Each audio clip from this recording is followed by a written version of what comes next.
Oh, I didn't want to win this badly. I did. Two These guys. guys. These guys. Thank you. Let's finish it off. What's going on, Blueberries? It's your boy O here. Today's lesson is on the importance of controlling the center and keeping the enemy on their heels. We're going to be looking at 3 different matches today. All 3 had the same friendly and enemy commanders. The only difference was who commanded the center.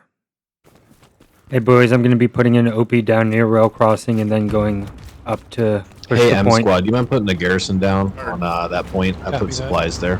Yep, headed that way now. Now, in this first match, I joined about 10 minutes in. The enemy already had control of the center, and there's nothing wrong with that. There's usually a back and forth in the beginning, but the enemy having the point early gave them a big advantage. Before following the instructions I was given by the commander to set down a Gary, of course I had to set down an OP. Never forget to set down your OP. You might have to, you might just have to position a little bit because of where the other Gary is. It's gotta be quite a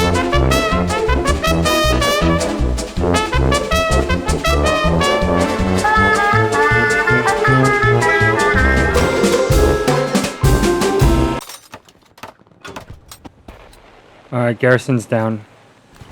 When I finally stopped walking the wrong direction and found a spot to build my Gary, I felt like we were in a really good place. Pretty soon after, the team was ready to push hard on the center objective. I guess we all just make a I'm big taking the push to supplies Canal down, too. Crossing. We have the numbers right now. Yeah, that'd be the way. There's only a couple on there. My squad was holding down the fort back at the rail crossing, getting kills, taking Garys. Eventually, my squad even starts capturing the objective. You guys can definitely push hard. Only problem is when my team started pushing, all the enemies in rail crossing suddenly vanished, falling back to defend their objective without a second thought. Eventually, they push back our advance and it's back to square one. We start capturing a bit later again, but like clockwork, they fall back and quash our advance. This is where the beauty of the middle point lies. There's no urgency. They can sit on it as long as they want. They don't need to conduct half-cocked pushes to take our point. He's right. They can wait for the exact right moment to strike. M Squad, what's it looking like over there? We need defensive garrisons to be able to spawn back. We're getting taken out. Before I even spawned back in, the point was a lost cause. Don't know where that came from. We helped. That's it. With the loss of rail crossing, everyone scrambled back to protect Copy. the HQ objective, but it was just the same thing over and over again. The enemy pushed, It's a good Gary L Squad. They're receded, gonna turn back from railway. They're gonna hit you from behind, so be ready for that. pushed again. Is that a bombing run? Until they had us completely overwhelmed. Well, yep. Good try. With this defeat, a fire was lit under my team that made us fight 10 times harder, pushing us to a glorious victory. Just kidding. This match we got steamrolled even harder. Even though we did capture the center spawn out of the gate, a shadow was looming on the horizon. This garrison already being overrun meant the enemies were behind our lines.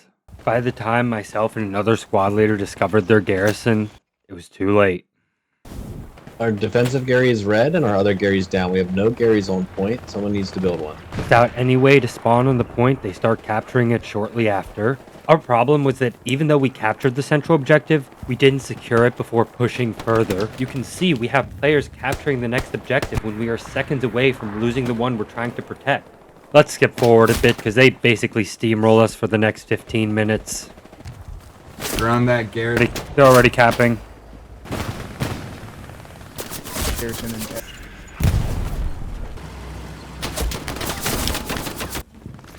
Here, I find myself trying to get back Mortain outskirts. We don't seem to be getting much resistance, but in the wise words of our commander, If we're starting to take outskirts, that means they're pushing towards battery.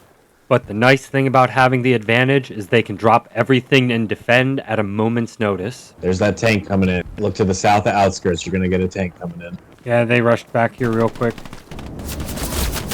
Oh boy, here comes the bomb and run. Get ready. Despite our best efforts, in a valiant cap race, the enemy won in the end. Yeah, they reinforce every time we go for an attack, and then it shifts the balance. Every time we think we're winning a cap race, they just reinforce. At this point, our entire team is ready for a win, and none show it more prominently than our commander. Fuck these sneaky little fuckers. I'm gonna drop supplies every time it's off. So just put as many Garys up as humanly possible. Once again, we secure the central objective first, but this time our commander is crystal clear about the game plan moving forward. Please defend the point. Defend it, and we'll have recon go out and get us in another forward garrison. The defense of this central point could be a masterclass in good communication from the commander. Command, if you've got a supply drop, can you drop the supplies in my calling supplies marker? Yes, I can. Let's get AT guns up. We have 2 tanks coming in to challenge their tanks. Alright, we have an attacking garrison, but I only want like 2 squads to go to it. Everyone else has got to kill these tanks before we move. We need to kill the tanks. Looks like the southern attack has kind of died off. See if some people can start pushing east towards that supply drop. Alright, notice that the southern Gary is red. If we don't take WN71, it's okay as long as we're holding Shermare, but we're doing a really good job of it. This image right here perfectly shows how controlling the central spawn point can affect the enemy team. Despite the fact that we are about 10 seconds from capturing their point, you can see enemies are clearly spread out in our territory based on the warning markers on our spawn points here, here, and here. In fact, we captured the point so quickly that in-game, I didn't even realize that we were about to take it until I saw it out of the corner of my eye. Squads that are on refill, redeploy onto that garrison and start pushing dog white. Start pushing dog white. Now, we'll win the game. Take them. This right here exemplifies why it's so powerful to have that central objective control. With all of the enemies focused on the center, all it takes is a quick capture and a well-placed garrison, and when you capture their objective, you can make a beeline for their HQ point and win the game. Everyone that's attacking, stay attacking. Should be able to make quick work of people without MG on the beach. Take the attack, man. Fucking bring it home. In this case, while the enemy was floundering trying to take our central point, we managed to break through their lines and get to their HQ point in under 20 minutes, and no one is here to meet us. I didn't want to win this badly. I did. Too Fuck quick, these guys. guys. Slow down. I fucking lost 7 games in a row. Fuck these guys. Thank you. Let's finish it off. GG. Well played, everyone. GG, guys. Now that was. Oh my god. Oh, hey, you're still there. Hope you enjoyed the video. If you did, please like, comment, and subscribe. If you didn't like it, please tell me what I did wrong. If you want to see similar content, you can always click right here. Going forward, I'm going to try to upload at least once a month, maybe more, maybe less. Regardless, I had a lot of fun making this video, and I hope to see you in the next one. Peace!